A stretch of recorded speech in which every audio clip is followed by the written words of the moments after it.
Usa ka exhibit ang gipahigayon sa Kamara nga nagpakita sa daghan nga mga gamit sa kawayan. Gibida sa Bamboo Brilliance Innovations and Inspiration in Sustainable Designs ang ilang mga musical instruments sama sa gitara ug marimba. Aduna usay mga lingkuranan ug lamesa sa tunghaan nga mamahimong higdaan sa mga evacuees kung adunay mga katalagman.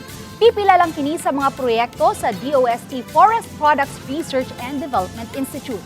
Samtang sa bahin sa pribadong sektor, gidasig ni Mrs. Carolina Jimenez sa Carolina Bamboo Garden ang mga kongresista nga moduso og balaodnon, mas palambuon pa ang bamboo industry sa nason.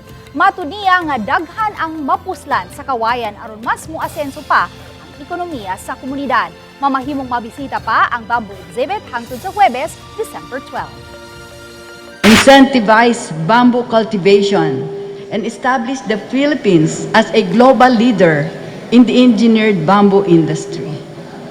With your support, we can create a sustainable supply chain that not only meets global demand, but also uplifts our people and restores our environment.